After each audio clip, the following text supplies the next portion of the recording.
പെങ്ങളെ, എത്രയോ മരണം കാണുന്നവരാ. പടച്ചവനെ, സിനിമാ താരമായിരുന്ന നവാസ് എന്ന് പറയുന്ന ചെറുപ്പക്കാരനാണ്. ഒറ്റ നിമിഷം കൊണ്ട് സർവ്വതും പടച്ചവനെ അവസാനവും അവൻ മരണത്തെ കുറിച്ച് ആരോ പറഞ്ഞത്. പലതും നമുക്ക് പഠിക്കാനുണ്ടോ. ജീവിതത്തിൽ എവിടെ വെച്ചാണ് മരണം നമ്മളെ തേടി വരുന്നതെന്നറിയില്ല. വയത് പറയുന്ന ഞാൻ എൻ്റെ വീടെത്തുമെന്നുറപ്പില്ല, കേൾക്കാമെന്നിരിക്കുന്ന നിങ്ങൾ വീട് വെത്തെത്തുമെന്നുറപ്പില്ല. അതുകൊണ്ട് കൊതുകിന്റെ ചിറകിന്റെ വില പോലുമില്ലാത്ത ആയുസം പിടിച്ചിട്ടാ ഞാനും നിങ്ങളും നടക്കുന്നത്. അതുകൊണ്ട് എൻ്റെ പ്രിയപ്പെട്ടവരോട് പറയുകയാണ്, അസ്റായിൽ എന്ന് പറയുന്ന മലക്ക് കണ്ണിന്റെ മുമ്പിലേക്ക് ഇറങ്ങി വരുന്ന രംഗമുണ്ടല്ലോ. ആകാശത്ത് നിന്ന് 70 മുതൽ 70,000 വരുന്ന ഒരു സംഘവുമായി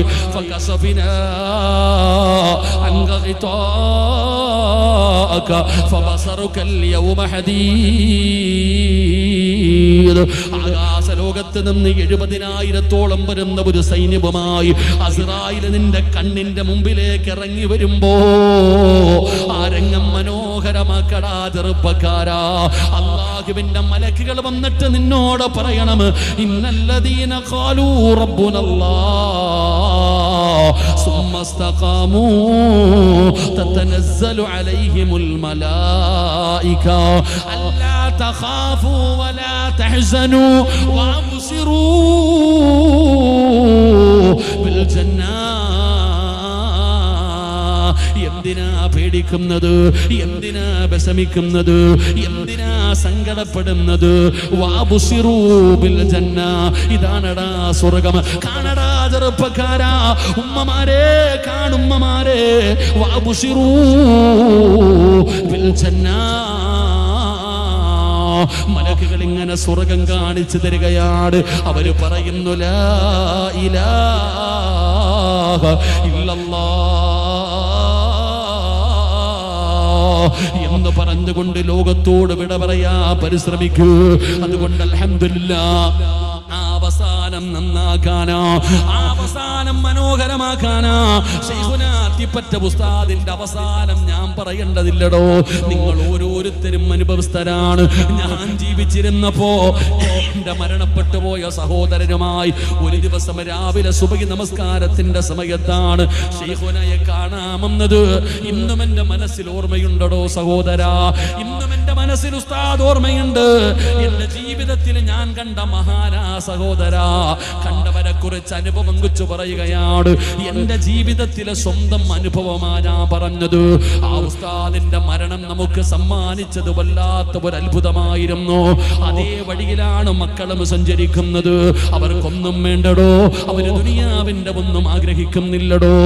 അവസാനം മനോഹരമാക്കണം, അവസാനം മനോഹരമാക്കണം. ഞങ്ങളെ കൊണ്ട് ആർക്കെങ്കിലും ഉപകാരമുണ്ടാകണം. അതിനു വേണ്ടിയാണ് പടച്ചവന് 180ഓളം വരുന്ന വിദ്യാർത്ഥികളെ ഇന്നിവിടെ പഠിപ്പിച്ചു കൊണ്ടിരിക്കുന്നത്. അൽഹംദുലില്ലാഹ്, ഇനി പെൺകുട്ടികൾക്കുള്ള സ്ഥാപനത്തിന് തുടക്കം കുറിക്കുകയാണ്. രോഗികളായ ആരുമില്ലാതെ പ്രയാസപ്പെടുന്നവരെ ചേർത്ത് പിടിക്കുകയാണ്. അതിന് തുടക്കം കുറിക്കാൻ പോവുകയാണ്. എന്റെ പ്രിയപ്പെട്ടവരെ, നമ്മളും അതിന്റെ ഒപ്പം കൂടണ്, നമ്മളും അതിന്റെ ഒപ്പം കൂടണ്. നമ്മളെ കൊണ്ട് എന്തെല്ലാം ചെയ്യാൻ കഴിയുമോ നമ്മൾ കൊടുക്കാൻ തയ്യാറായാൽ പേര് വിളിച്ചു പറയില്ല, ഫ്ലെക്സ് വെക്കില്ല, പരസ്യം ചെയ്യൂല, സ്റ്റേജിൽ ഇരുത്തൂല. എന്നാ അല്ലാഹു തരുന്ന പ്രതിഫലം എന്തെന്നറിയുമോ? നാളെ ഇസ്രാഫീൽ എന്ന് പറയുന്ന മലക്ക് സൂർ എന്ന് പറയുന്ന കാഹളത്തിൽ രണ്ടാമത് മൂതുമ്പോ അതാ അത്തിപ്പറ്റ പള്ളിയുടെ ഖബർസ്ഥാനിൽ നിന്ന് എഴുന്നേറ്റ് വരുന്ന ഒരു ദിവസമുണ്ടല്ലോ. പട്ടിയുടെയും പന്നിയുടെയും കഴുതയുടെയും പേപ്പട്ടിയുടെയും നടന്നു വരുന്നവർ, ഇഴഞ്ഞു വരുന്നവർ, മുഖത്ത് മാംസമില്ലാത്തവർ, കുഷ്ഠരോഗികളെ പോലെ വരുന്നവർ, മലദ്വാരത്ത് കൊടികുത്തി വെച്ച് വരുന്നവർ, നാക്ക് പേപ്പട്ടിയെ പോലെ നീക്കി വരുന്നവർ, ഇതുപോലെ ജനങ്ങൾ മുഴുവനും മുടുതുണിയില്ലാതെ ഖബറിനകത്ത് നിന്ന് എഴുന്നേറ്റ് വരുന്ന ദിവസം അല്ലാഹുവിന്റെ കോടതിയിലേക്ക് കടന്നു വരുമ്പോ ചെമ്പിന്റെ തറയിലാ ചെറുപ്പക്കാരാ, അതാ പെങ്ങളെ തലയുടെ ഒരു ചാട് മുകളിൽ കഥാ സൂര്യൻ ഇങ്ങനെ ഉദിച്ചു നിൽക്കുകയാണ്. സിറാജിന്റെ ഒരു ചാട് മുകളില്, എന്റെ തലയുടെ ഒരു ചാട് മുകളിലാണ് സൂര്യൻ നിൽക്കുന്നത്. സിറാജ് പേടിച്ച് വിറച്ചുകൊണ്ട് അല്ലാഹുവിന്റെ കോടതിയിൽ ചെമ്പിന്റെ തറയിൽ ഇങ്ങനെ തല താഴ്ത്തിപ്പിടിച്ച് കരഞ്ഞുകൊണ്ട് നിൽക്കുന്നതാണ് മഹ്ശറ. അന്നൊരാളും ഉണ്ടാകില്ല ചെറുപ്പക്കാരാ. നഫ്സി നഫ്സി, എല്ലാവർക്കും ഒന്ന് സ്വന്തം കാര്യമാ. യാ വൈലതാ യാ ഹസ്രതാ എന്റെ നാശമേ എന്റെ നാശമേ എന്ന് പറഞ്ഞുകൊണ്ട് ഞാനും നിങ്ങളും കരയുന്ന ദിവസമാണ് ബശറാ. പടച്ചവരേ യൗമ യഫിറുൽ മർഉ മിൻ അഖീഹി വഉമ്മിഹി വഅബീഹി വസ്വാഹിബതിഹി വബനീഹി. വാപ്പയ്ക്ക് വേണ്ട, ഉമ്മയ്ക്ക് വേണ്ട, ഭാര്യയ്ക്ക് വേണ്ട, മക്കൾക്ക് വേണ്ട, കൂടപ്പറപ്പിന് വേണ്ട, 10 മാസം ഗർഭം ചുമന്ന് മരണവേദനയുടെ വേദനയെന്ന് പ്രസവിച്ച മക്കള് പടച്ചറപ്പിനെ നോക്കിയിട്ട് അല്ലാഹുവോട് പറയുന്ന ചെമ്പിന്റെ തറയിൽ നിന്നിട്ട് കാല് പൊള്ളുന്നു റബ്ബേ, എന്റെ ഉമ്മാനെ ഒന്നും മലത്തി കടത്തി തരുവോ അല്ലാഹ്, കാല് പൊള്ളുന്നു റബ്ബേ, എന്റെ ഉമ്മയുടെ നെഞ്ചത്ത് കയറി ഞാനൊന്ന് നിൽക്കട്ടെ അല്ലാഹ്. പടച്ചവന്റെ അദാബുകൾ കൊണ്ട് നിറച്ച നരകത്ത് 70,000 ചങ്ങലയിൽ കെട്ടിക്കെട്ട് വലിച്ചടച്ചു കൊണ്ടുവരുന്ന രംഗം കാണുമ്പോ ഉപ്പാ ഉപ്പാ എന്ന് പറഞ്ഞ് കൈപിടിച്ച് സ്നേഹം നടിക്കുന്ന നമ്മുടെ പൊന്നുമക്കളുണ്ടല്ലോ, അവരല്ലാരോട് പറയുകയാ, വാപ്പാടെ നന്മ മുഴുവനും എടുത്ത് എനിക്കിതാ അല്ലാ, എന്റെ പാപം മുഴുവനും ഉപ്പാടെ തലയിൽ കെട്ടിവെച്ചിട്ട് ഉപ്പാനെ നരകത്തിലേക്ക് എറിഞ്ഞോ അല്ലാ, എനിക്ക് സ്വർഗം തരണേ എന്ന് പറയുന്ന മക്കൾ വരുന്നത് മസ്സറയിലാ. ആരാര് സഹായിക്കാറില്ലാതെ ആ ചെമ്പിന്റെ തറയിൽ കിടന്ന് ആ ചെമ്പിന്റെ തറയിൽ നിന്നിട്ട് ഞാനും നിങ്ങളും കരയുമ്പോ മക്കളെ ഒരു വിഭാഗം കബറിനകത്ത് നിന്ന് എഴുന്നേറ്റ് വരികയാ. അവരാരാണെന്നറിയോ? അവര് ഖുർആൻ പഠിച്ചവരല്ല, ഹാഫിളീങ്ങളല്ല, ആലിമീങ്ങളല്ല, ഹജ്ജ് ചെയ്തവരല്ല, ഉംറ ചെയ്തവരല്ല. പിന്നെ ആരാണെന്നറിയോ? അവർക്ക് പേടിയില്ലടോ, അവർക്ക് സങ്കടമില്ലടോ, അവർക്കൊരു പേടിയും വേണ്ടെന്ന് ഞാനല്ല പറഞ്ഞത്, അല്ലാഹുവാ. അല്ലാഹുവാണ് പറഞ്ഞത്, അവര് പേടിക്കണ്ട. വയുതഇമൂന ത്വആമ അലാ ഹുബ്ബിഹി മിസ്കീനൻ വയതീമൻ വഅസീറാ ഇന്നമാ നുത്ഇമുകും ലിവജ്ഹില്ലാഹ് ലാ നുരീദു മിൻകും ജസാഅൻ വലാ ശുകൂറാ ഇന്നാ نخاف من ربنا يوما عبوسا قمطريرا فوقاهم الله شر ذلك اليوم. അല്ലാഹു പറയുന്ന പ്രതിഫലമാതറുപ്പക്കാരാ, ഇന്ന് നിങ്ങൾ ഇവരുടെ കൂടെ കൂടിയാൽ പടച്ചവനെ 2 ദിവസം കഴിഞ്ഞിട്ട് ഇവിടെ തറക്കല്ലിടുമ്പോ ഈ സ്ഥാപനത്തിന്റെ കൂടെ നിങ്ങളും കൂടിയാൽ നിങ്ങളെ കൊണ്ട് ചെയ്യാൻ കഴിയുന്ന സഹായം ചെയ്താൽ നിങ്ങളെ ശരീരം കൊണ്ട് സമ്പത്ത് കൊണ്ട് ദുആ കൊണ്ട് നിങ്ങളും പിന്തുണയ്ക്കണം സഹോദരാ. എല്ലാവരും ഒറ്റക്കെട്ടായി നിന്നാൽ പടച്ചവനെ ഒന്നുമില്ലെങ്കിലും ദുആ ചെയ്യാമല്ലോ. പടച്ചവനെ ഈ പ്രസ്ഥാനമൊന്ന് നല്ല രീതിയിലൊന്ന് പരിഹസിക്കാറ്, ഇത് നല്ല രീതിയിലൊന്ന് ആയിത്തീരാറ് ഒരു ദുആ കണ്ടെങ്കിലും നിങ്ങളെ കൂടെ നിന്നാ അല്ലാഹു നിങ്ങൾക്ക് ഓഫർ ചെയ്യുന്ന പ്രതിഫലം എന്തെന്നറിയോ?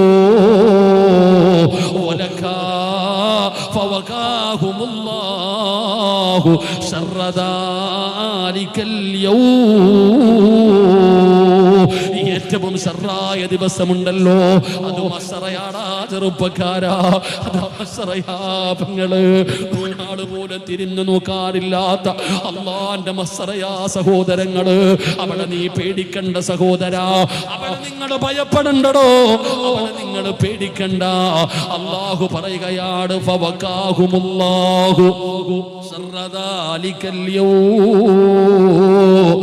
ആ ശർറായ ദിവസം, ഏറ്റവും ജനങ്ങൾ മുഴുവനും കരയുന്ന ദിവസം, പേടിച്ച് വിറച്ചു പോകുന്ന ദിവസം, ഗർഭിണികളായ പെണ്ണുങ്ങൾ പ്രസവിച്ചാൽ വേദന പോലും അറിയില്ല പെങ്ങള്, അറിയാതെ പ്രസവിച്ചു പോകുന്ന ദിവസമാണ് മസ്സറ.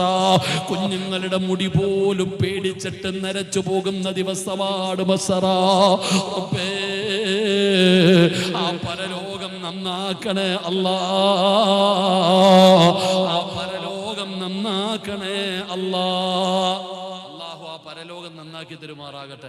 എൻ്റെ പ്രിയപ്പെട്ട സഹോദരങ്ങളെ, നിങ്ങളും അൽഹംദുലില്ലാഹ് ഈ നന്മയുടെ കൂടെ കൂടിയാൽ ഏറ്റവും ഷർറായ ദിവസം ഒരു പേടിയുമില്ലാതെ നാളെ മഹ്ശറയിലേക്ക് നിനക്ക് കടന്നു ചെല്ലാം. അള്ളാഹു ഭാഗ്യം തരുമാറാകട്ടെ. അള്ളാഹു ഭാഗ്യം തരുമാറാകട്ടെ. വാച്ചി നോക്കണ്ട, 11 മണിയായെന്ന് എനിക്ക് മനസ്സിലായി. അള്ളാഹു നമ്മുടെയൊക്കെ അവസാന സമയം നന്നാക്കി തരുമാറാകട്ടെ. ആമീൻ പറയടോ. അള്ളാഹു അവസാന സമയം നന്നാക്കി തരുമാറാകട്ടെ. എൻ്റെ പ്രിയപ്പെട്ട സഹോദരങ്ങൾ, അതുകൊണ്ട് അൽഹംദുലില്ലാഹ് നിങ്ങൾ ഇവരുടെ കൂടെ കൂടിക്കോ. 11 മണിയായി. ഇൻഷാ അല്ലാഹ് തീർത്താറായില്ലേ? അപ്പം നിർത്തിക്കൂടെ? ഇൻഷാ അല്ലാഹ് അൽഹംദുലില്ലാഹ്. ഇനിയിപ്പോൾ ഉറൂസിനെ നമ്മളെ കൂടെ വിളിച്ചേക്കണം കേട്ടോ സാർ. ഇൻഷാ അല്ലാഹ് ബാക്കി ഉറൂസിന് പറയാം. അള്ളാഹു ആഫിയത്ത് ആരോഗ്യം തരുമാറാകട്ടെ. നാളെ രാവിലെ എനിക്ക് ലക്ഷദ്വീപിൽ പോകണം. ഇന്ന് പോകേണ്ടതായിരുന്നു, പകരം ഒരാളെ വിട്ടിട്ടുണ്ട്. അപ്പം അവർ പറഞ്ഞു, ഉസ്താദ് പ്രസംഗിക്കൊന്നും വേണ്ട, ഇവിടെ വരെ വന്നിട്ട് പോയാൽ മതി. അതാ മരിച്ചാലും പറയും മയ്യത്തൊന്ന് കയറ്റി വെച്ചിട്ട് പോകാൻ. അതങ്ങനെ മരിച്ചാലും പറയും വേണ്ടെന്ന് മയ്യത്ത് കയറ്റി വെച്ചിട്ട് പോകാൻ എന്ന് പറഞ്ഞ പോലെ അള്ളാഹു ആഫിയത്തും ദീർഘായുസ്സും നൽകുമാറാകട്ടെ. അപ്പം നിങ്ങൾ കൂടിക്കോ, ഇവരുടെ കൂടെ നിങ്ങളും കൂടിക്കോ. സമ്പത്ത് കൊണ്ടോ ശരീരം കൊണ്ടോ മനസ്സാ വാച കർമ്മണ എന്താണോ പറ്റുക അൽഹംദുലില്ലാഹ്. എൻ്റെ പ്രിയപ്പെട്ട സഹോദരങ്ങളെ, സ്ഥലമൊക്കെ എഴുതി കൊടുത്തു കഴിഞ്ഞു. പൈസ ഇനിയും കൊടുക്കാൻ കിടക്കാന്ന് പറഞ്ഞു. എല്ലാം അൽഹംദുലില്ലാഹ് നിങ്ങളുടെ നാടിൻ്റെ വെളിച്ചമായി മാറാൻ പോവുക. ഈ നാടിൻ്റെ ഐശ്വര്യമായിട്ട് അൽഹംദുലില്ലാഹ് മാറാൻ പോകുക. അങ്ങനെയുള്ള വലിയ ഒരു ലക്ഷ്യമാണ് ഉസ്താദിൻ്റെ മക്കൾ അൽഹംദുലില്ലാഹ് അവരുടെ മനസ്സിലുള്ളത്. അള്ളാഹു സാധിപ്പിച്ചു കൊടുക്കുമാറാകട്ടെ. അള്ളാഹു സാധിപ്പിച്ചു കൊടുക്കുമാറാകട്ടെ. അൽഹംദുലില്ലാഹ് അള്ളാഹു സാധിപ്പിച്ചു കൊടുക്കുമാറാകട്ടെ. ഉസ്താദിൻ്റെ മക്കളും അതേ വഴിയിൽ സഞ്ചരിക്കാൻ അള്ളാഹു ഭാഗ്യം കൊടുക്കുമാറാകട്ടെ. എൻ്റെ പ്രിയപ്പെട്ടവരെ, അള്ളാഹു തരുന്ന പ്രതിഫലം നാളെ പരലോകത്ത് കൂടെ പേടിയില്ലാതെ പോകാം. അള്ളാഹു ഭാഗ്യം തരുമാറാകട്ടെ. അന്ന് എന്തുണ്ടെന്ന് പറഞ്ഞിട്ടും കാര്യമില്ലല്ലോ. അന്ന് നമ്മുടെ കയ്യിൽ എന്തുണ്ടെന്ന് പറഞ്ഞിട്ട് കാര്യമില്ല. അന്ന് രക്ഷപ്പെടാൻ ആകെ ഉള്ളത് എൻ്റെ പ്രിയപ്പെട്ടവരെ നമ്മുടെ ജീവിതത്തിൽ ചെയ്യുന്ന നന്മകളാ. അള്ളാഹു നമുക്ക് ഭാഗ്യം തരുമാറാകട്ടെ. ഖുർആൻ പറഞ്ഞ രണ്ടാമത്തെ പ്രതിഫലം ഫവഖാഹുമുല്ലാഹു ശർറ ദാലിക്കൽ യൗം വലഖാഹും നളറതൻ വസുറൂറ. എന്നെ കാണാനുള്ള അവസരം അള്ളാഹു തരും. പടച്ച റബ്ബിനെ കാണാനുള്ള ഒരു അവസരം അള്ളാഹു തരും. ഈ ലോകത്തിൻ്റെ മുഴുവനും അധിപനായ അള്ളാഹുവിനെ കൺകുളിർമയോടെ ഉജൂഹു യൗമഇദിൻ നാദിറ ഇലാ റബ്ബിഹാ നാദിറ ഇന്നക്കും സതറവുന റബ്ബക്കും കമാ തറവുനൽ ഖമറ ലൈലത്തുൽ ബദ്രി. 14 രാവിലെ ചന്ദ്രനെ കാണുന്നത് പോലെ അള്ളാഹിനെ കാണാടോ. അള്ളാഹു ഭാഗ്യം തരുമാറാകട്ടെ. അള്ളാഹിനെ കാണാനുള്ള ഭാഗ്യം തരുമാറാകട്ടെ. അള്ളാഹിനെ കണ്ടുമുട്ടാനുള്ള ഭാഗ്യം തരുമാറാകട്ടെ. അള്ളാഹിനെ കാണണമെങ്കിൽ എവിടെ പോകണം? അള്ളാഹിനെ കാണണമെങ്കിൽ എവിടെ പോകണം? നിങ്ങൾ എന്താ വെടികൊണ്ടതുപോലെ ഇരിക്കണേ? അള്ളാഹിനെ കാണണമെങ്കിൽ എവിടെ പോകണം? സ്വർഗത്തിൽ പോയാലേ അള്ളാഹിനെ കാണാൻ പറ്റും. പടച്ച റബ്ബിനെ കാണണമെങ്കിൽ സ്വർഗത്തിൽ പോകണം ഇൻഷാ അല്ലാഹ്. അള്ളാഹുവിന്റെ സ്നേഹം ലഭിക്കാനുള്ള ഒന്നാമത്തെ വഴി പടച്ചവനിലേക്ക് നമ്മുടെ കാര്യങ്ങൾ നമ്മൾ പരമേൽപ്പിച്ചു കഴിഞ്ഞാൽ അള്ളാഹുവിന്റെ സ്നേഹം നമുക്ക് ലഭിക്കുകയാണ്. രണ്ടാമത്തെ വഴി എന്തെന്നറിയുമോ എൻ്റെ പ്രിയപ്പെട്ട സഹോദര? നമ്മളെല്ലാവരും അള്ളാഹുവിന്റെ പരിശുദ്ധമായ ഖുർആൻ പാരായണം ചെയ്യുന്നവരാ. ഒരുപാട് ഖത്തം തീർത്തവരുണ്ടോ? ഒരുപാട് ഖത്തം തീർത്തവരുണ്ടോ? ഉസ്താദേ, ഞാൻ ആഴ്ചയിൽ ഒരു ഖത്തമാണ്, മാസത്തിൽ ഒരു ഖത്തമാണ്. പടച്ചവനെ, നമ്മൾ ഓരോരുത്തരും പാരായണം ചെയ്യുന്നവരാണ് ഖുർആൻ. അല്ലാഹുവിന്റെ പരിശുദ്ധമായ കലാമായ ഖുർആൻ ഉണ്ടല്ലോ, ആ ഖുർആൻ വെറുതെ പാരായണം ചെയ്തിട്ട് കാര്യമില്ല. ഒരു പേജ് വെറുതെ ഓതിയിട്ട് കാര്യമില്ല. ഏതെങ്കിലും ഒരു മനുഷ്യൻ അല്ലാഹുവിന്റെ പരിശുദ്ധമായ ഖുർആൻ പാരായണം ചെയ്യുമ്പോ ഇത് അല്ലാഹുവിന്റെ കലാമാണെന്നുള്ള ബോധത്തോടെ വേണം പാരായണം ചെയ്യാൻ. ഞാൻ ഓതുന്നത് അല്ലാഹുവിന്റെ വിശുദ്ധമായ ഖുർആനാണ്. ലൗ അൻസൽനാ ഹാദൽ ഖുർആന അലാ ജബലിൽ ലറഅയ്തഹു ഖാശിഅൻ മുതസദ്ദിയൻ മിൻ ഖശിയത്തില്ലാഹ്. നിബിതങ്ങൾ പറയുകയാ, അല്ലാഹുവിന്റെ വിശുദ്ധമായ ഖുർആൻ എവിടെന്ന് പറയുകയാണ്. നമ്മളൊക്കെ പാരായണം ചെയ്യുന്ന നമ്മുടെ വീടുകളുടെ അലമാരിക്കകത്ത് നിരത്തി വെച്ചിരിക്കുന്ന ഖുർആൻ ഉണ്ടല്ലോ, ഈ ഖുർആൻ എങ്ങാനും അല്ലാഹു സുബ്ഹാനഹു വ തആല ഒരു മലയുടെ മുകളിലാണ് ഇറക്കിയിരുന്നതെങ്കിൽ സുബ്ഹാനല്ലാഹ്, ആ ഖുർആൻ ഇറങ്ങിയത് കാരണം ഭയന്ന് വിറച്ചുകൊണ്ട് ആ പർവ്വതങ്ങൾ പോലും തൂളികളായി പോകുമായിരുന്നു. ആ ഖുർആൻ ഇറങ്ങിയത് കാരണം പേടിച്ചിട്ട് ആ പർവ്വതങ്ങൾ പോലും തൂളികളായി പോകുമായിരുന്നു എന്ന് അല്ലാഹുവിന്റെ വിശുദ്ധമായ ഖുർആൻ പറയുമ്പോ എന്റെ പ്രിയപ്പെട്ടവരെ, നമ്മളിൽ ആരാ ഖുർആൻ ഓതുന്ന സമയത്ത് പടച്ചവനെ അർത്ഥം ചിന്തിക്കുന്നതാരാ? പാപ്പാ, നിനക്ക് അർത്ഥം അറിയില്ലെങ്കിലും ഇത് അല്ലാഹുവിന്റെ കലാമാണെന്ന് നിനക്കറിയുമല്ലോ. ഇത് അല്ലാഹുവിന്റെ വിശുദ്ധമായ ഖുർആനാണെന്ന് നിനക്കറിയുമല്ലോ. അതൊന്നുമില്ലാതെ തൊടാൻ പാടില്ലല്ലോ. അത് അതോടെ കൂടെ വേണം പാരായണം ചെയ്യാൻ. അത് ഖിബലയുടെ നേരെ ഇരുന്ന് വേണം പാരായണം ചെയ്യാൻ. അതിന്റെ ഇടയിൽ ഖുർആൻ പാരായണം ചെയ്യുന്ന സമയത്ത് ഏതെങ്കിലും ഒരു മനുഷ്യന് സംസാരിച്ചാൽ അവന്റെ 40 ദിവസത്തെ അമലുകൾ പോലും നഷ്ടപ്പെട്ടു പോകുമെന്ന് ഹദീസുകൾ പറയുമ്പോ നീ ഓതുന്നത് ഖുർആനാണെന്നുള്ള ബോധം പോലും നമ്മളിൽ പലർക്കും ഇല്ലാതെ പോവുകയാ. നമ്മൾ കേൾക്കുമ്പോ നിസാരമാക്കുകയാ, നമ്മൾ പാരായണം ചെയ്യുമ്പോ നിസാരമാക്കുകയാ. ഈ വഅദ കേൾക്കാമെന്നവരോട് പറയുന്നു ഖുർആനാ വാപ്പാ, പെങ്ങളെ, ഖുർആനാ മോള്, വല്ലാതെ സൂക്ഷിക്കണം മോള്. അല്ലാഹുവിന്റെ പരിശുദ്ധമായ ഖുർആനിൽ നീ വല്ലാതെ പേടിക്കണം. കളിക്കല്ലേ പെങ്ങള്. ഓതിയില്ലെങ്കിൽ ഓതിയില്ലെന്നേ ഉള്ള പെങ്ങള്. നീ അതിനെ കളിയാക്കല്ല്, നീ അതിനെ പരിഹസിക്കല്ല്, അതിനെ നീ നിസാരമാക്കല്ല്, കയ്യിൽ വെച്ചുകൊണ്ട് കഥ പറയല്ലേ പെങ്ങള്. എന്റെ പ്രിയപ്പെട്ട ചെറുപ്പക്കാരാ, അല്ലാഹുവിന്റെ വിശുദ്ധമായ കലാമിനെ നീ പരിഗണിക്കാതെ വന്നാൽ അല്ലാഹു നിനക്ക് തരുന്ന ശിക്ഷ എന്തെന്നറിയുമോ? അല്ലാഹു നിനക്ക് തരുന്ന ശിക്ഷ എന്തെന്നറിയുമോ? അല്ലാഹുവിന്റെ പരിശുദ്ധമായ ഖുർആൻ തന്നെ പറയുകയാണ്. നമ്മൾ പലരെയും കാണുമ്പോ ചോദിക്കാറുണ്ടല്ലോ, ഇവനെന്തേ ഇങ്ങനെയായി പോയത്? കള്ള് കുടിക്കുന്നില്ലേ, വ്യഭിചരിക്കുന്നില്ലേ, പലിശ തിന്നുന്നില്ലേ? സ്വന്തം മക്കളെ തല്ലിക്കൊല്ലുന്ന മക്കളെ കാണാറുണ്ടല്ലോ, ഉമ്മാനെ തല്ലുന്ന മക്കളെ കാണാറുണ്ടല്ലോ, കൊലപാതകങ്ങൾ നടത്തുന്നവരെ കാണാറുണ്ടല്ലോ. എന്തെല്ലാം ഉപദേശങ്ങൾ കൊടുത്തു, എന്തെല്ലാം ഉപദേശങ്ങൾ കൊടുത്തു, എത്ര വഅദ കൽപ്പിച്ചു സഹോദരാ. കളിയാക്കുന്നടോ, പരിഹസിക്കുന്നടോ. ഇന്നത്തെ യുവതലമുറയുടെ ജീവിതം ഞാനും നിങ്ങളും ഒന്ന് നോക്കടോ. ഈ ഉമ്മത്തിനെ പോലെ അഹങ്കാരം കാണിക്കുന്ന വേറെ ഏത് സമുദായമാ ലോകത്തുള്ളത്? എന്റെ പ്രിയപ്പെട്ടവരെ, പരിഹാസമാണ്. ഉസ്താദന്മാരെ കളിയാക്കുകയാ, ഉസ്താദന്മാരെ പരിഹസിക്കുകയാണ്, പള്ളിയിലെ ഇമാമുമാരെ പരിഹസിക്കുകയാണ്. ഈ മുസ്ലിം ഉമ്മത്തിന്റെ അനുയായികൾ തന്നെ ചാനലിനകത്ത് കയറിയിരുന്നിട്ട് അല്ലാഹുവിന്റെ ദീനിനെ നാണം കെടുത്തുകയാണ്. ഫേസ്ബുക്കിലൂടെ ഇൻസ്റ്റാഗ്രാമിലൂടെ ഉസ്താദന്മാരെ ട്രോളുന്ന ചെറുപ്പക്കാരുടെ കാലമാ. ഇന്നത്തെ യുവതലമുറ വല്ലാത്തൊരവസ്ഥയിലാണോ. അവർക്ക് പരലോകത്തെ വിശ്വാസമില്ലടോ, അവർക്ക് നരകമുണ്ടെന്ന് വിശ്വസിക്കുന്നില്ല.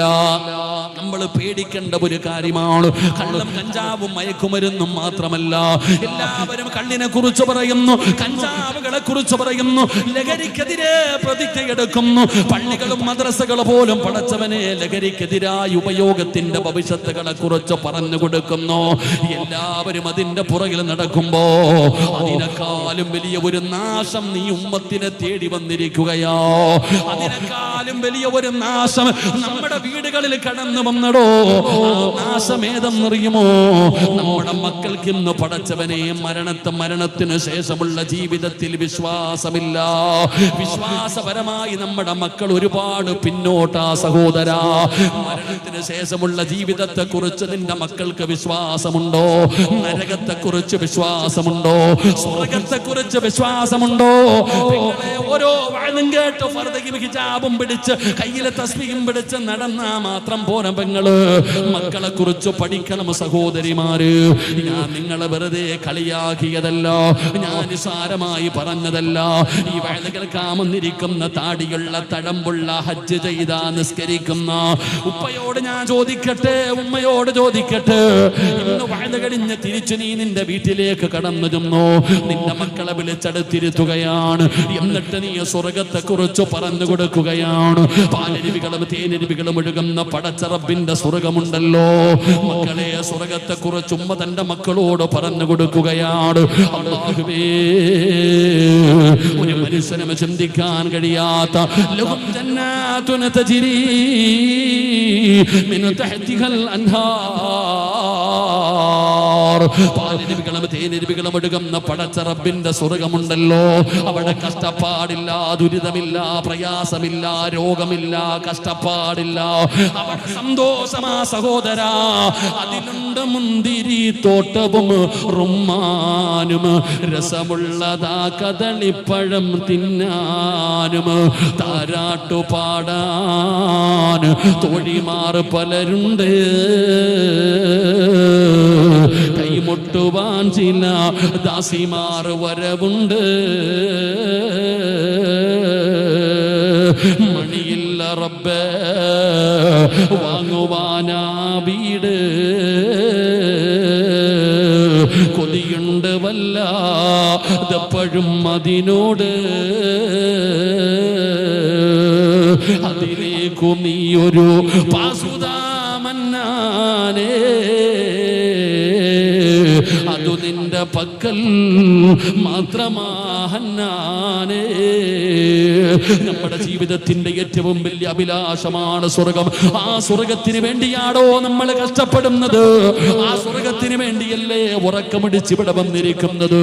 ഇന്ന് വയത് കഴിഞ്ഞ് തിരിച്ച് വീട്ടിലേക്ക് ചെന്നിട്ട് 8ാം ക്ലാസ്സിലും 9ാം ക്ലാസ്സിലും 10ലും +1നും +2നും പഠിക്കുന്ന മക്കള് വിളിച്ചിരുത്തിയിട്ട് ഉമ്മ നബി തങ്ങളുടെ ഹദീസ് പറയുകയാ, അല്ലാഹുവിന്റെ റസൂൽ പറഞ്ഞ ഹദീസ് പറഞ്ഞു കൊടുക്കുകയാ.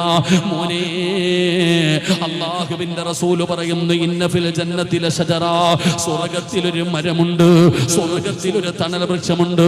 പ്രത്യേകതയുള്ള മരമൊന്നുമല്ലടോ, സാധാരണ ഒരു തണൽ വൃക്ഷത്തെ കുറിച്ച് നബി തങ്ങൾ പറയുകയാണ്. ആ സ്വർഗ്ഗത്തിൽ ഒരു മരത്തിന്റെ ചുവട്ടിലൂടെ ഒരു മനുഷ്യന് വാഹനപ്പുറത്തു സഞ്ചരിക്കുകയാ. രാത്രി വീട്ടിൽ പോയിട്ട് ഈ വയല് കേൾക്കാൻ വേണ ഈ മുസ്ലിമീങ്ങൾ എല്ലാവരും ഉണ്ടല്ലോ, നിങ്ങളുടെ മക്കളെ അടുത്ത് വിളിച്ചിരുത്തിയിട്ട് പറയണം, മോനെ സ്വർഗത്തിൽ ഒരു മരമുണ്ട്, ആ മരത്തിന്റെ ചുവട്ടിലൂടെ ഒരു മനുഷ്യൻ നടക്കുകയല്ല വാഹനപ്പുറത്ത് സഞ്ചരിക്കുകയാണ്. ഒരു നല്ല സ്പീഡിൽ സഞ്ചരിക്കുന്ന ഒരു കുതിരയുടെ മുകളിൽ സ്വർഗത്തിന്റെ ഒരു മരത്തിന്റെ ചുവട്ടിലൂടെ ഒരു മനുഷ്യൻ 1 മാസമോ 1 കൊല്ലമോ 10 കൊല്ലമോ ഒന്നുമല്ല, 100 കൊല്ലം സഞ്ചരിച്ചു. 100 വർഷം ഒരു മനുഷ്യൻ സ്വർഗത്തിലെ ഒരു മരത്തിന്റെ ചുവട്ടിലൂടെ കുതിരപ്പുറത്ത് സഞ്ചരിച്ചു. ലാ യഖ്തഉഹ, അവനത് വിട്ടുകിടക്കാൻ കഴിയില്ല എന്ന് നബിയിന റസൂലുള്ളാഹി സ്വല്ലല്ലാഹു അലൈഹി വസല്ലം. നബിയിന റസൂലുള്ളാഹി വീട്ടിൽ ചെന്നിട്ട് മക്കളോട് പറയുകയാ, 100 കൊല്ലം വാഹനത്തിൽ സഞ്ചരിച്ചാലും വിട്ടുകിടക്കാൻ കഴിയാത്ത വലുപ്പമുള്ള ഒരു മരം സ്വർഗത്തിലുണ്ടെന്ന് ഈ താടിയും തഴമ്പും നിസ്കാരമുള്ള നമ്മൾ വീട്ടിൽ പോയിട്ട് മക്കളോട് പറഞ്ഞ മക്കൾ ചോദിക്കും, എന്തൊരു തെള്ളലാ വാപ്പാ നിങ്ങൾ തെള്ളണേന്ന്. ഇതെന്താപ്പാ അല്ലേ, ഇതെന്ത് തെള്ളലാ നിങ്ങൾ, ഇത്രയ്ക്കൊക്കെ വേണം. അവൻ ജീവിതത്തിൽ കണ്ടിരിക്കണ ഏറ്റവും വലിയ മരം ഈ റോഡ് സൈഡിൽ ഇരിക്കണ ആലുമരമാണ്. നിങ്ങൾക്ക് വിശ്വാസം ഉണ്ടോ? ഞാനിത് പറഞ്ഞപ്പോ നിങ്ങൾ എന്റെ കണ്ണ് തള്ളിയിട്ട് നോക്കണം, എന്നാ സിറാജ ഇതെന്ന് അല്ലേ. ബാലരമയിലെ കഥയാ. ഉമ്മ അടുക്കളയിൽ നാപ്പൂരിന്റെ ചൂട്, ഉമ്മക്ക് ചായ വേണം. ഉമ്മ ഇങ്ങനെ ചായ വെക്കും, പെട്ടെന്ന് മോളിങ്ങനെ കയ്യൊന്നു, ചൂടുമ്മ. മോളെ, ഇത് നരകത്തിലെ തീയുടെ 70 അംശമേ ഉള്ളൂ. ഈ തീ നരകത്തിലെ തീയുടെ 70 അംശമേ ഉള്ളൂ. അപ്പോൾ ഇങ്ങനെ ഉമ്മാനെ നോക്കിയിട്ട് ചിരിക്കണുണ്ട്. എന്താപ്പാ ഇത്? അള്ളാഹു നമ്മളെ കാത്തുരക്ഷിക്കുമാറാകട്ടെ. അള്ളാഹു നമ്മുടെ മക്കളെ കാത്തുരക്ഷിക്കുമാറാകട്ടെ. നമ്മുടെ മക്കളുടെ അവസ്ഥയാണോ ഇത്? അവർക്കിതിലൊന്നും വിശ്വാസമില്ലടോ, ഇതൊക്കെ ചുമ്മാതാന്നാ പറയണേ. ഒരു പെൺകുട്ടി നടന്നു പോകുമ്പോ കാലെന്ന് തട്ടി, അപ്പൊ കളിയാക്ക സ്വർഗത്തെ കുറിച്ച് അരച്ചൊക്കെ ട്രോളുന്ന കാലവാ. നമ്മൾ വല്ലാതെ ഭയപ്പെടുന്ന നമ്മുടെ ഇന്നത്തെ കുട്ടികളെ കുറിച്ച് അള്ളാഹു നമ്മുടെ മക്കളെ ദീനി ബോധമുള്ള മക്കളാക്കി തരുമാറാകട്ടെ. എന്നിട്ട് ഇങ്ങനെ ഓരോന്നും പറയുന്നത് കാണുമ്പോൾ നമ്മൾ ചിന്തിക്കുക, എന്താ അല്ല ഇവൻ ഇങ്ങനെ ആയിപ്പോയെ, എന്തേ അല്ല പ്രായമായി മനുഷ്യൻ, മുടി നരച്ചു, ഉപ്പാന് രോഗങ്ങളായി, ഉപ്പാന്റെ കൂടപ്പുറപ്പ് വരെ കബറിൽ പോയി, കൂടെ പഠിച്ചവരൊക്കെ പോയി, എന്നിട്ട് ഉപ്പ എന്തിങ്ങനെ ആയിപ്പോയെ? അതിനൊരു കാരണമുണ്ടോ? ഖുർആൻ. നിങ്ങൾ കളിക്കരുത് ഖുർആനിനോട്. ഖുർആൻ കളിയാക്കേണ്ട സാധനമല്ല, അതിന് കൊടുക്കേണ്ട ബഹുമാനവും ആദരവും കൊടുക്കണം. കേട്ടാ പോലും, ഓതുന്നതല്ല, ഓതുന്നത് കേൾക്കുന്നവൻ പോലും അതിനെ പരിഗണിക്കണം. അങ്ങനെ പരിഗണിച്ചില്ലെങ്കിൽ അള്ളാഹു തരുന്ന ശിക്ഷ എന്താ? അള്ളാഹു നമ്മളെ കാത്തുരക്ഷിക്കുമാറാകട്ടെ. ഉറക്കപ്പുറം അള്ളാഹു നമ്മളെ കാത്തുരക്ഷിക്കുമാറാകട്ടെ. അള്ളാഹുവിന്റെ വിശുദ്ധമായ ഖുർആൻ, അള്ളാഹ് പറയാ, പരിശുദ്ധമായ ഖുർആൻ പറയുന്നു, അവന്റെ ഹൃദയത്തിന്റെ അകത്തേക്ക് പിന്നെ ഒരു കാലത്തും ഹിദായത്തിന്റെ വെളിച്ചം പിന്നെ കേറൂല, ഈമാനിന്റെ പ്രകാശം അവന്റെ ഹൃദയത്തിൽ കേറൂല. അള്ളാഹു നമ്മളെ കാത്തിരക്ഷിക്കുമാറാകട്ടെ. എടാ, നിങ്ങൾ എത്ര വഴല് പറഞ്ഞാലും എന്തെല്ലാം പറയും, എന്റെ പൊന്നുസ്താദ്, നിങ്ങൾ വഴല് പറഞ്ഞ് നിങ്ങളുടെ തൊണ്ടയിലെ വെള്ളം പറ്റണല്ലാതെ നിങ്ങൾ മാറില്ല. എന്തേ കാരണം? ഉമ്മ, നീ കരഞ്ഞാലും നീ ഇനി എന്തൊക്കെ പറഞ്ഞാലും, കാരണം ഖുർആൻ തന്നെ പറയാ, വഇദ് ഖാല മൂസാ ലിഖൗമിഹി യാ ഖൗമി ലിമ തുഉദൂനനി വഖദ് തഅലമൂന അന്നി റസൂലുള്ളാഹി ഇലൈക്കും ഫലമ്മാ സാഗു അസാ അല്ലാഹു ഖുലൂബഹും വല്ലാഹു ലാ യഹ്ദിൽ ഖൗമൽ ഫാസിഖീൻ. അല്ലാഹു ചെവി അടച്ചു വെച്ചു കഴിഞ്ഞു. നിന്റെ മക്കളുടെ ചെവി അല്ലാഹു അടച്ചു, ഹൃദയം അല്ലാഹു അടച്ചു, സീരി വെച്ചു. പിന്നെ എങ്ങനെ കേറാനാ? അല്ലാഹു പറയാ ഫലമ്മാ സാഗു അസാ അല്ലാഹു ഖുലൂബഹും വല്ലാഹു ലാ യഹ്ദിൽ ഖൗമൽ ഫാസിഖീൻ. അല്ലാഹു ചെവി അടച്ചു, ഹൃദയം സീല് വെച്ചു, പിന്നെ എങ്ങനെ നന്നാകാൻ? അല്ലാഹു എഴുതി തള്ളിക്കളയും സഹോദരങ്ങളെ. ഖുർആനിന് കൊടുക്കേണ്ട സ്ഥാനം കൊടുത്തില്ലെങ്കിൽ ഖുർആനിനെ കുറിച്ച് നമ്മൾ പഠിക്കണം. ഖുർആനെ നമ്മൾ വെട്ടുകടിക്കുമ്പോൾ അതിന്റെ ഓരോ ആയത്തുകളും നമ്മുടെ ജീവിതത്തിൽ നമ്മൾ പഠിക്കണം. മുത്തഅല്ലിമീങ്ങളൊക്കെ പഠിക്കണം. ഞാൻ ഈ അടുത്ത് ഉംറയ്ക്ക് പോയി, കഴിഞ്ഞ 2-3 ആഴ്ച മുമ്പ് ഞാൻ ഉംറയ്ക്ക് പോയി. ഞാൻ തായിഫിൽ പോയി. മഹാനായ ഇബ്നു അബ്ബാസ് റളിയല്ലാഹു തആല അൻഹുവിന്റെ ഖബർ സിയാറത്ത്. അപ്പോൾ ഇങ്ങനെ ഒരാളിങ്ങനെ പറഞ്ഞു കൊടുക്കുക, എൻ്റെ പ്രിയപ്പെട്ടവരെ, ഖുർആൻ പണ്ഡിതനാണ്, ഖുർആൻ പണ്ഡിതനാ. അദ്ദേഹം ഇങ്ങനെ പറഞ്ഞു കൊടുക്കുന്നുണ്ട്, മഹാനായ സയ്യിദുനാ ഉമർ ഇബ്നുൽ ഖത്താബ് റളിയല്ലാഹു തആല അൻഹു ഖുർആനിലെ ഒരു സൂറത്ത് പഠിക്കാൻ 12 കൊല്ലം എടുത്തു എന്നാ. അല്ലാഹു നമുക്ക് ഈമാൻ തരുമാറാകട്ടെ. ആമീൻ പറയടോ. എത്ര കൊല്ലം എടുത്തു?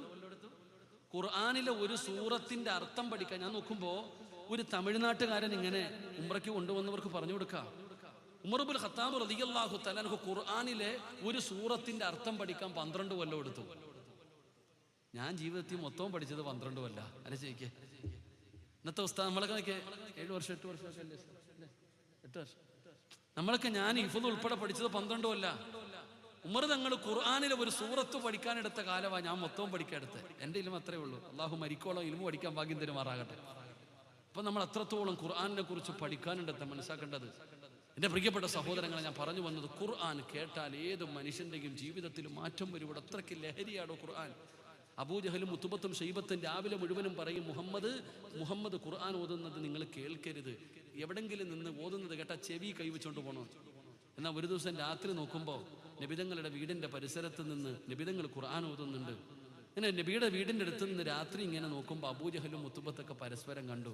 എന്താടാ ഇവിടെ വന്നത്? അളിയ, മുഹമ്മദ് ഖുർആൻ ഓതുന്നത് കേൾക്കാൻ നല്ല രസമാണ്, കേൾക്കാൻ വന്നതാ. എടാ നീ എന്തിനാ വന്നേ? ഞാനും കേൾക്കാൻ വന്നതാടാ. എടാ, നമ്മളല്ലേ രാവിലെ ജനങ്ങളോട് പറയുന്നത് ഇത് കേൾക്കാൻ പാടില്ല എന്ന്, എന്നിട്ട് നമ്മൾ തന്നെ വന്നിത് കേട്ടാലോ? തീരുമാനം എടുക്ക്, നാളെ മുതൽ വരില്ല എന്ന്. ഓക്കെ. പിറ്റേ ദിവസം രാത്രിയായപ്പോൾ രണ്ടുപേരും വന്നു. പിറ്റേ ദിവസം രാത്രി അതാ ഖുർആൻ. അത് കേൾക്കും തോറും വല്ലാത്ത ഹരമാണോ, വല്ലാത്തൊരു അനുഭൂതിയാ ഖുർആൻ. അത് മനുഷ്യന്റെ ഹൃദയത്തിലേക്ക് ആഴ്ന്നിറങ്ങും. ഏത് വൃത്തികെട്ടവനെയും നന്നാക്കണോ ഖുർആൻ. എത്ര വലിയ തരം താഴ്ന്ന ജീവിതം നയിക്കുന്നവനെയും ഖുർആൻ നന്നാക്കിയില്ലേ? എന്തേ കാക്ക നമ്മൾ നന്നാകാത്തെ? സയ്യിദുനാ ഉമർ ഇബ്നുൽ ഖത്താബ് റളിയല്ലാഹു തആല അൻഹു നന്നായത് ഒറ്റ 4 ആയത്ത് കേട്ടപ്പോഴല്ലേ. 4 ആയത്ത്. ഉമർ മുസ്ലിമായെന്ന് പറഞ്ഞപ്പോ അയൽവാസി പറഞ്ഞ മറുപടി എന്തെന്നറിയോ? ഒരാൾ ഉമർ മുസ്ലിമായെന്ന് പറഞ്ഞപ്പോൾ ഉമറിന്റെ അയൽവാസി പറഞ്ഞത്, എൻ്റെ വീടിന്റെ മുറ്റത്ത് കെട്ടിയിട്ടിരിക്കുന്ന കഴുത ഷഹാദത്ത് കലിമ പറഞ്ഞ് മുസ്ലിമായെന്ന് പറഞ്ഞാൽ ഞാൻ വിശ്വസിക്കും, ഉമർ മുസ്ലിമായെന്ന് പറഞ്ഞാൽ ഞാൻ വിശ്വസിക്കില്ല. എന്നാലോചിക്കുക. എടാ, എൻ്റെ വീടിന്റെ മുറ്റത്ത് കെട്ടിയിരിക്കുന്ന കഴുത മുസ്ലിമായി എന്ന് പറഞ്ഞാൽ ഞാൻ വിശ്വസിക്കാം. ഉമർ മുസ്ലിമായി എന്ന് ഖത്താബിന്റെ മകൻ ഉമർ മുസ്ലിമാകാനില്ല. ആ ഉമറാണ് സൂറത്തു ത്വാഹയുടെ 4 ആയത്തുകളാണോ ആ ഹൃദയത്തെ മാറ്റിക്കളഞ്ഞ്. ആ 4 ആയത്തുകൾ ഉമ്മമാര് പറയും കരയുന്ന മക്കളോട്, ഖത്താബിന്റെ മകൻ ഉമർ വരുന്നു, ശൈത്താൻ വരും നമ്മൾ പറയത്തില്ലേ, നിന്നെ പിടിച്ച് പ്രേതത്തിനോട് കൂടാന്ന് പറയുന്ന പോലെ ഖത്താബിന്റെ മകൻ ഉമർ വരുന്നു എന്ന് പറഞ്ഞ അപ്പ കരച്ചിൽ നിർത്തൂടോ? കരയുന്ന കുഞ്ഞുങ്ങൾ പോലും, ഉറങ്ങാത്ത കുട്ടികളെ ഭയപ്പെടുത്തിയിരുന്നത് ഉമറിന്റെ പേര് പറഞ്ഞിട്ടാ. ആ ഉമർ നന്നായത് ഖുർആൻ കേട്ടിട്ടാ. എന്തേ നമുക്ക് നന്നാകാൻ പറ്റാത്തെ? എന്റെ പ്രിയപ്പെട്ട ചെറുപ്പക്കാരെ, എത്ര ആയത്തുകൾ കേൾക്കുന്ന മോനെ, എന്തേ നമ്മുടെ ജീവിതത്തിൽ മാറ്റം വരുത്താത്തത്? പഠിക്കണം, ഖുർആൻ പഠിക്ക്. അല്ലാഹുവിന്റെ പരിശുദ്ധമായ ഖുർആൻ എത്രയോ പേരെ നന്നാക്കിയല്ലോ. ഒരിക്കലും നന്നാകില്ല എന്ന് എഴുതി തള്ളിയ മനുഷ്യനാണ് മഹാനായ സയ്യിദുനാ ഉമർ ഇബ്നുൽ ഖത്താബ്.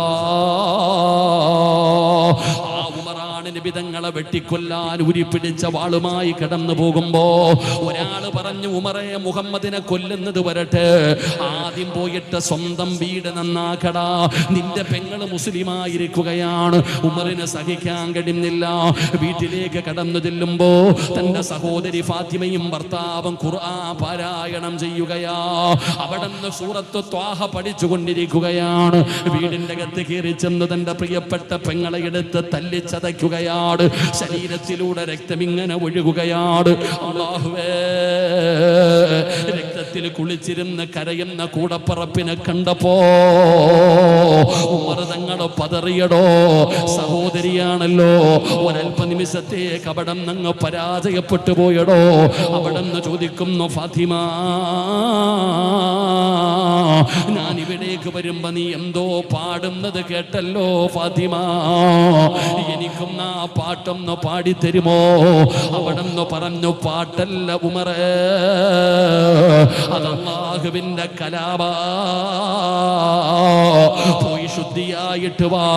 ഉമർ പോയി ശുദ്ധിയായിട്ട് തിരിച്ചു കയറി വന്നപ്പോ അല്ലാഹുവിന്റെ വിശുദ്ധമായ ഖുർആൻ സൂറത്തു ത്വാഹയങ്ങ് പാരായണം ചെയ്തു. ചെറുപ്പക്കാരാ,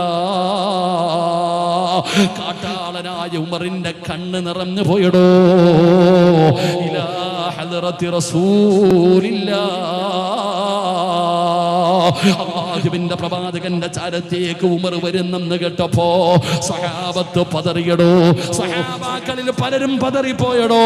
കാരണം ഉമറാണ് വരുന്നത്, ഖത്താബിന്റെ മകൻ ഉമറാണ് വരുന്നത്. പേടിച്ച് വിറച്ചു പോയടോ.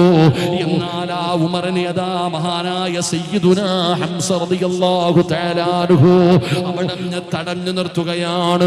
ഉമറിന്റെ ജീവിതത്തിൽ ആദ്യമായിട്ട് തടയുന്നത് ഹംസയാടോ. തടഞ്ഞു നിർത്തിയിട്ട് പറഞ്ഞു, ഉമറേ, മുസ്ലിമാകാൻ വന്നതാണെങ്കിൽ നബി തങ്ങളുടെ കൈപിടിച്ച് ഷഹാദത്ത് കലിമ പറഞ്ഞ് മുസ്ലിമാകാം. അല്ല, നബി തങ്ങളെ എന്തെങ്കിലും ചെയ്താ വന്നതാണോ? നീ ജീവനോടെ പോകില്ലടാ ഉമർ. ആ ഈമാനുള്ള ഹംസ റളിയല്ലാഹു തആല അൻഹുവിന്റെ വാക്ക് കേട്ടിട്ട് അതാ ധീരനായ ഉമർ പേടിച്ചു പോയടോ. അതാടോ ഈമാൻ, അതാടോ ഈമാൻ. അവസാനം നബി തങ്ങളുടെ കയ്യിൽ പിടിച്ച ഷഹാദത്ത് കലിമ പറഞ്ഞ് മുസ്ലിമായി ഉമർ മടങ്ങിപ്പോയത് വഅദ് കേട്ടിട്ടല്ലടാ ചെറുപ്പക്കാരാ, അല്ലാഹുവിന്റെ പരിശുദ്ധമായ ഖുർആൻ കേട്ടിട്ടാ. പെങ്ങള്, എവിടെ വഅദുണ്ടെങ്കിലും ഏറ്റവും കൂടുതൽ വഅദ് കേൾക്കാൻ പോകുന്നത് പെങ്ങന്മാരാണല്ലോ. ഏതും മജ്‌ലിസിലും കടന്നു പോകുന്നല്ലോ. എടാ ചെറുപ്പക്കാരാ, എന്തേ മോനെ നന്നാകാത്തത്? എത്രയോ മോശമായ ജീവിതം നയിച്ച എത്രയോ ചെറുപ്പക്കാര് നന്നായില്ലേ? ഫുളൈൽ ഇബ്നു ഇയാദ് എന്ന് പറയുന്ന ഒരു ചെറുപ്പക്കാരൻ ഉണ്ടായിരുന്നടോ. കൊട്ടേഷൻ സംഘത്തിന്റെ നേതാവാണടാ ചെറുപ്പക്കാരോ. കൊട്ടേഷൻ സംഘത്തിന്റെ നേതാവാണ് ഫുളൈല്. ഫുളൈലിന്റെ ഏറ്റവും വലിയ ഹോബി പെണ്ണുങ്ങളോട് വല്ലാത്ത ഇഷ്ടമാ. ഏതെങ്കിലും ഒരു പെണ്ണിനെ ഇഷ്ടപ്പെട്ട് കഴിഞ്ഞാൽ അവളുമായി ശാരീരികമായി ബന്ധപ്പെടുന്നവനാണ്. അതിനുവേണ്ടി ഏത് വഴിയും സ്വീകരിക്കുന്നവനാണ് ഫുളൈല്. ഒരു ദിവസം പടച്ചവനെ കൂട്ടുകാരൊരു പെണ്ണിനെ കാണിച്ചിട്ട് പറഞ്ഞു, ഫുളൈല്, ഏത് പെണ്ണിനെയും നീ കീഴ്പ്പെടുത്തുമല്ലോ, എങ്കിലും ഞാനൊരു പെണ്ണിനെ കാണിച്ചു തരാം. ഞങ്ങൾ കാണിച്ചു തരുന്ന പെണ്ണിന്റെ മുമ്പിൽ ഞങ്ങൾ എല്ലാവരും പരാജയപ്പെട്ടു.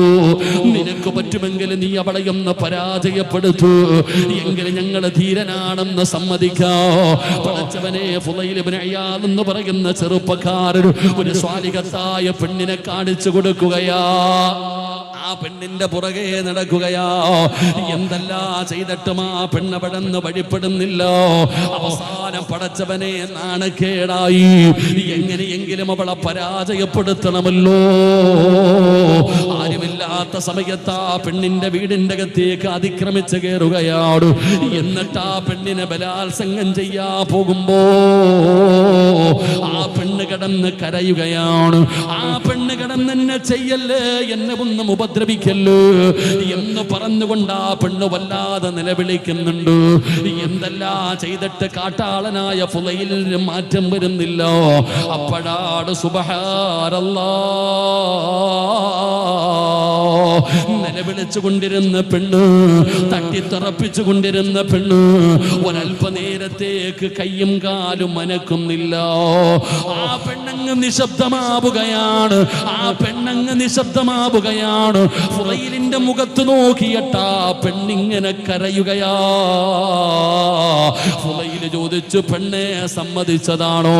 നീ എനിക്ക് കീഴ്പ്പെട്ട് തന്നതാണോ? ആ സമയത്ത് പറഞ്ഞു, അല്ല ഫുളൈലേ, അതാ അടുത്ത വീട്ടിലിരുന്നിട്ടൊരുമ്മ ഖുർആൻ ഓതുകയാ. അടുത്ത വീട്ടിലിരുന്നിട്ടൊരുമ്മ ഖുർആൻ പാരായണം ചെയ്യുകയാ. ഏതായത്താ ഓതിയതെന്നറിയുമോ? അലം യഅനില്ലദീന ആമനൂ അൻ തഖ്ശഅ ഖുലൂബുഹും ലിദിക്രില്ലാഹ്. ഇബ്നു ഇയാദിനോട് പൊട്ടിക്കരന്നുകൊണ്ട് യുവത്വത്തിന്റെ നടുവിലൂടെ നടന്നു പോകുന്ന ആ ചെറുപ്പക്കാര് ചോദിക്കുന്നു, ഫുളൈലേ, അല്ലാഹ് ചോദിക്കുന്നത് കേട്ടില്ലേടാ ഫുളൈലേ? അല്ലാഹ് ചോദിക്കുന്നത് നീ കേട്ടില്ലേ? എത്ര സന്തോഷത്തോടെ നടന്നടാ, എത്ര ആസ്വദിച്ചടാ ഫുളൈല്, എത്ര വ്യഭിചരിച്ചടാ ഫുളൈല്. അലം യഅനില്ലദീന ആമനൂ അൻ തഖ്ശഅ ഖുലൂബുഹും ലിദിക്രില്ലാഹ്. നന്നാകാ സമയമായില്ലേ ഫുളൈല്? ഫുളൈൽ ഇബ്നു ഇയാദ് എന്ന് പറയുന്ന കാട്ടാളനായ ചെറുപ്പക്കാർ, കൊട്ടേഷൻ സംഘത്തിന്റെ നേതാവായി നടന്ന ഫുളൈല് അല്ലാഹുവിന്റെ വിശുദ്ധമായ ഖുർആനിലെ ഒരൊറ്റ ആയത്ത് കേട്ടപ്പോ പൊട്ടിക്കരന്നുകൊണ്ട് അവിടെ ഇറങ്ങി പോവുകയാ. ഫുളൈൽ ഇബ്നു ഇയാദ് പിന്നെ ആരായി മാറിയെന്നറിയുമോ? ലോകമറിയുന്ന പണ്ഡിതനായി മാറിയെന്ന് ചരിത്രം പറയുമ്പോ ഇതാടു അല്ലാഹുവിന്റെ വിശുദ്ധമായ ഖുർആൻ. അതിന്റെ ഓരോ ആയത്തുകളും മനുഷ്യന്റെ ഹൃദയത്തിൽ തറയ്ക്കാനുള്ളതാ. അത് നമ്മുടെ ജീവിതത്തിൽ മാറ്റം വരുത്തുന്നതിന് വേണ്ടിയാണ് അല്ലാഹു ആ ഖുർആൻ അവതരിപ്പിച്ചു തന്നിരിക്കുന്നത്. അതുകൊണ്ട് പാരായണം ചെയ്യുമ്പോ നീ അതിന്റെ അർത്ഥമൊന്ന് മനസ്സിലാക്കണേ. അത് അല്ലാഹുവിന്റെ കലാമാണെന്നുള്ള ബോധം വേണ്. നീ അതിനെ ബഹുമാനിക്കണ് പെങ്ങളെ, ഖുർആനിനെ ബഹുമാനിക്കു പെങ്ങള്. എത്രയോ മഹതിമാരുടെ ചരിത്രം പഠിച്ചവളാ. പഠിച്ചവനെ ഖുർആനുമായിട്ടൊരു ബന്ധമുണ്ടാക്കിയെടുപ്പ്. ജീവിതത്തിൽ വല്ലാത്ത സന്തോഷമാ പെങ്ങള്, സമാധാനമാ പെങ്ങള്. പണ്ടുള്ള പെണ്ണുങ്ങൾക്ക് ഖുർആനുമായിട്ട് വല്ലാത്ത ഒരു ബന്ധമായിരുന്നു. പഠിച്ചവനെ നമ്മൾ അങ്ങനെ ആകണമടോ. ഖുർആനുമായിട്ട് നമ്മളൊരു ബന്ധമുണ്ടാക്കി എടുക്കുന്നവരാകണമടോ. പഠിച്ചവനെ ഖുർആന് നമ്മൾ സ്നേഹിക്കണം സഹോദരാ. എത്ര വലിയ ഉയരങ്ങളിലെത്തിയാലും നമ്മളത് മറന്നു പോകില്ല. പഠിച്ചവനെ ഇന്നലെ കുന്നംകുളത്ത് ഭാഗത്ത് പഠിച്ചവനെ അഷ്റഫ് ഹാജി എന്ന് പറയുന്ന ഒരു കോടീശ്വരന്റെ വീട്ടിൽ ഇന്നലെ ഉമ്മയുടെ ആണ്ടായിരുന്നു. ആ മനുഷ്യന്റെ ഉമ്മയുടെ ആണ്ടായിരുന്നു. സാധാരണ സമ്പന്നന്മാരെന്ന് പറഞ്ഞാ നമുക്കൊരു ചിന്തയുണ്ടോ? ആ മനുഷ്യൻ തന്റെ മകളുടെ വിവാഹം, തന്റെ മകന്റെ വിവാഹത്തിന് 250 പവൻ സ്വർണം കൊടുത്തിട്ടാ പെൺകുട്ടികളെ കെട്ടിച്ചത്. എന്നോട് ഇന്നലെ വിളിച്ചു, ഉസ്താദേ ഉമ്മയുടെ ആണ്ടാണ്, ദുആ ചെയ്യാൻ വരണം. എനിക്കൊരു പരിചയമില്ല. പഠിച്ചവനെ ഞാൻ ഇന്നലെ അദ്ദേഹത്തിന്റെ വീട്ടിലേക്ക് കടന്നു പോകുമ്പോ എന്നെ കൊണ്ടുപോകുന്ന സഹോദരൻ പള്ളിയുടെ ഖബർസ്ഥാനിലൊന്ന് നിർത്തി, പള്ളിയുടെ ഖബർസ്ഥാനിലൊന്ന് നിർത്തി.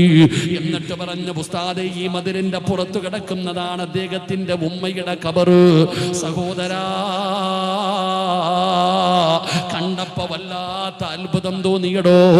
ആ സഹോദരന്റെ ആ ഒരു അവസ്ഥ കണ്ടപ്പോ ഒരു ഖബർ കാണിച്ചു. ഇതിനകത്താണ് ഉപ്പ കിടക്കുന്നത്, ഉമ്മ കിടക്കുന്നത്.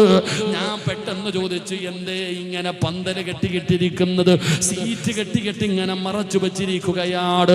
ചോദിച്ചപ്പോ പറഞ്ഞ മറുപടി എന്തെന്നറിയുമോ? ഉമ്മ മരിച്ചിട്ട് 3-ാമത്തെ ആണ്ടാ.